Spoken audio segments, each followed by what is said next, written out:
welcome, everyone. It is me, Nina Sachs from Yoga Awakening Africa, and I have Carol Twigg with us today. We are going to be chatting about everything relating to silent retreats and her silent retreat that's coming up. So, Carol, welcome. What is this retreat all about?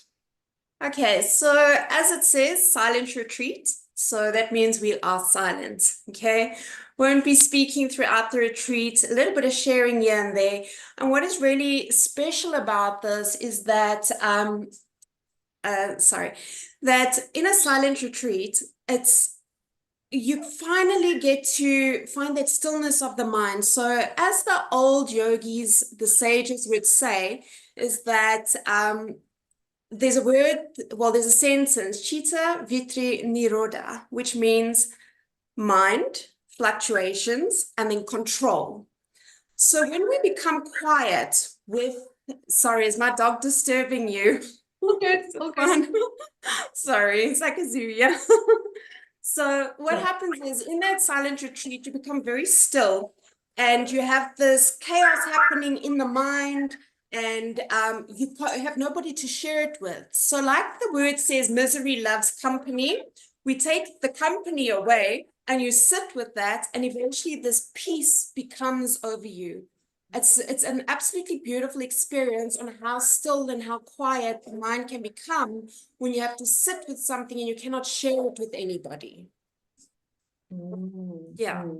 And so, I mean, that is really, really powerful. Now, tell me, Carol, like, who would benefit from like going to a retreat like this? Can anyone just join? Like who gets the most benefit with So, a silent retreat?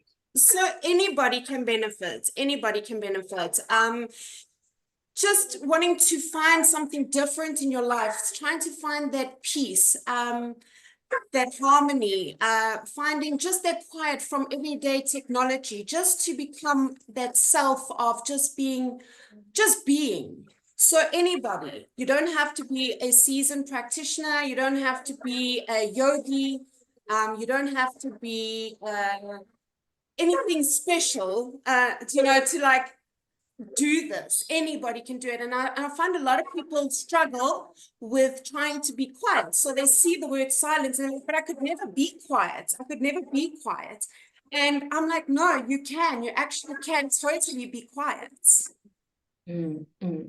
And so tell me, what does a workshop or or a retreat actually like look like when you host it? Like, is it usually a 2-day retreat? Like what and yeah, what kind of things happen on this retreat? Okay, so when we get there, a basic scenario is we arrive, meet and greet, go get comfortable in our lodgings, and then after that, we start the process. So it would be like we start with the yoga, what the retreat is about, what is expected of you, introduction. We go straight into meditations and sound healings, and just that sense of peace and in nature. Have a beautiful dinner in the evening together. There will be a time in the evening, like 1 minute, to share what's happening, what your day was like, what you experienced. So we haven't been able to speak for the entire duration of the retreat, and you have this time to share. You actually share something of value, not just Yeah. how's the weather. So it's quite powerful, because what you think is important is absolutely so irrelevant. So when we're doing all this journaling and things, then it becomes so beautiful that you find things that are valuable to share. Yeah. It reminds me, like, often in my coaching, I'll do like breakout rooms and I'll put like them in for like literally like 2 or 3 minutes. So you can't have the chit chatter going on. You got to get straight to the point, and you got to get the problem solved. Absolutely. And when you have Absolutely. that, it really does take away all the riffraff, and you really get to the crux of the matter. I love that. Why do you love this work? Like, why So do you keep hosting silent retreats? Why? So Why? I love teaching yoga because, and the retreats especially, is because I feel that people don't have an understanding of what yoga is about. Okay, so there's a very big, like, okay, yoga is the spiritual practice, that it's only for certain people.